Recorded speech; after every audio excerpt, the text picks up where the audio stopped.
20 जुलाई 1969 को Neil Armstrong ने चांद पर कदम रखकर तारीख रकम की थी, जिसके बाद मजीद 5 मरतबा अमेरिकी मिशन चांद पर भेजे गए थे। 1972 में चांद पर आखिरी मरतबा कोई खलाबाज गया था। इसके बाद अब तक कोई भी इंसान चांद पर नहीं गया। अब तकरीबन निस्फ सदी के बाद अमेरिका ने ऐलान किया है वो चांद पर मिशन भेजेगा। अमेरिकी सदर ट्रंप ने पीर को इससे मुतल्लिक एक हुक्मनामे पर दस्तखत किए हैं, लेकिन सवाल यह है कि अमेरिका या किसी और मुल्क ने इस दौरान चांद पर कोई ऐसा मिशन क्यों नहीं भेजा जिसमें खलाबाज शामिल हों। दरअसल चांद पर किसी इंसान या मिशन को भेजना एक महंगा सौदा है। लॉस एंजलिस की कैलिफोर्निया यूनिवर्सिटी में फल्कियात के प्रोफेसर माइकल रिच कहते हैं कि चांद हर मिशन भेजने में खर्च ज्यादा और इसके फायदे बहुत कम हैं। माहिरीन का ख्याल है कि इस तरह के मिशन में साइंसी दिलचस्पी से ज्यादा सियासी वजूहात हैं जो खिला पर कब्जे की दौड़ के मकसद से भेजे जाते हैं। 2004 में अमेरिका के उस वक्त के सदर जॉर्ज बुश ने ट्रंप की तरह ही चांद पर मिशन भेजने का मंसूबा पेश किया था, जिसके लिए $1,04,000 मिलियन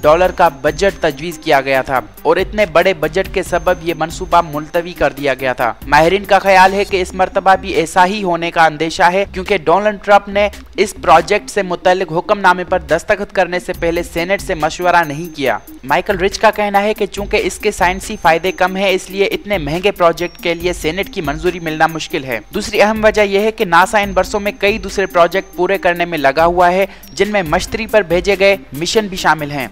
हालांकि साइंसदानों का यह भी कहना है कि चांद पर मिशन भेजना चाहिए, इससे इंसान पर मजीद नए इंकशाफात हो सकते हैं। सरकारी और निजी तौर पर पहले भी कोशिशें की जा चुकी हैं, जिनमें न सिर्फ चांद पर जाने का ऐलान किया गया, बल्कि चांद पर इंसानी बस्ती बनाने जैसे बड़े मंसूबे भी पेश किए गए।